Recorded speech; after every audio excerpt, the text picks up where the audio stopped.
Oui, Sur ces attentats permanents, c'est vrai que nous, on juge, certains jugent depuis Paris, mais les fameux djihadistes étrangers qui sont encore là-bas, puisque tous n'ont pas été arrêtés, continuent à tuer au quotidien des dizaines, des centaines, enfin chaque semaine. Absolument. Alors en Irak, en Syrie, au Burkina Faso, au Nigeria, dans des théâtres de guerre très très différents, il y a des milliers de morts. Rien qu'au Burkina Faso, c'est 5000 morts ces 3-4 dernières années. Nigeria, 10 000 morts. En Irak, effectivement, comme disait monsieur, c'est des attentats à chaque fois 50, 100, 150 morts, mais tous les jours, effectivement, tous les jours. Mais là où je ne suis pas d'accord, c'est que malheureusement, tous les Irakiens ne sont pas contre ce djihadisme. Il y a une base. Il n'y a pas de djihadisme de telle ampleur sans une base, ce qu'on appelle un terreau. Pierre Conessa parle de cellules souches.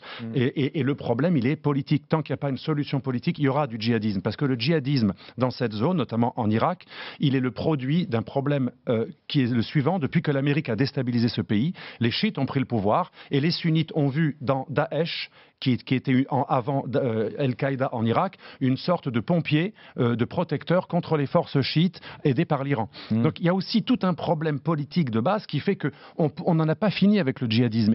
Ça va durer des décennies car il y a un terreau favorable. Ce n'est pas juste quelques cinglés internationaux. Ça, ce n'est qu'une force d'appoint. Il faut savoir que dans les milieux djihadistes, ce sont des forces d'appoint. Les francophones sont souvent considérés comme des djihadistes de seconde zone.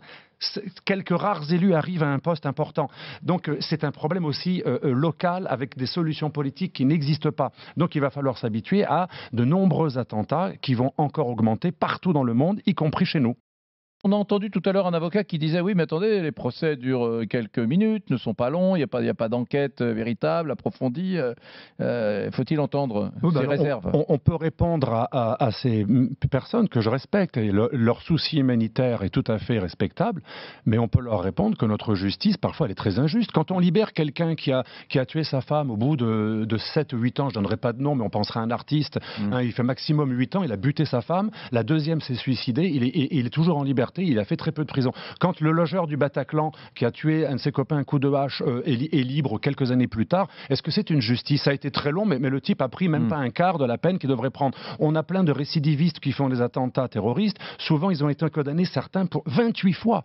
Un des derniers jeunes terroristes qui a fait des attentats à Strasbourg, le type, il était à sa 27e condamnation. Non, si on appliquait le droit, il aurait pris 90 ans de prison. Et les types vous prennent 3 ou 4 ans, ou maximum 15 ans s'ils font un meurtre. Est-ce que c'est juste aussi de ne pas donner vraiment une sentence qui puisse satisfaire les victimes et les familles des victimes? Ce qui est injuste, c'est quand les victimes et les familles des victimes voient leur bourreau, le bourreau de leurs enfants, tranquille dans la rue, faire des photos avec des stars, comme certains anciens terroristes. Ils font des photos, ils font des selfies avec des stars, parce qu'ils sont en liberté après avoir tué.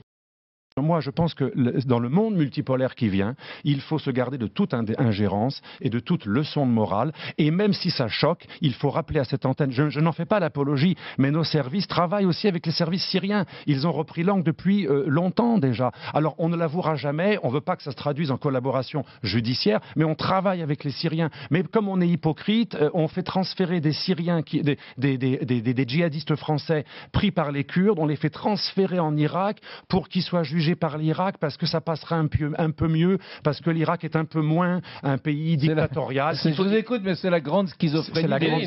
C'est la grande schizophrénie des démocraties. C'est cacher ce sein que je ne saurais voir. Et vous savez combien demandent les Irakiens? 2 milliards de dollars, 1,8 milliard d'euros. Pour faire quoi? Pour continuer à surveiller, parce qu'on a beaucoup formé les Irakiens en matière de renseignement, pour qu'ils fassent du renseignement en amont et en aval sur nos djihadistes, pour soigner nos braves petits djihadistes. On va demander à ce qu'ils ne soient pas tués. Ça, c'est très bien, mais on va payer avec l'argent des contribuables le suivi de ces gens, l'emprisonnement de ces gens et le renseignement sur ces gens.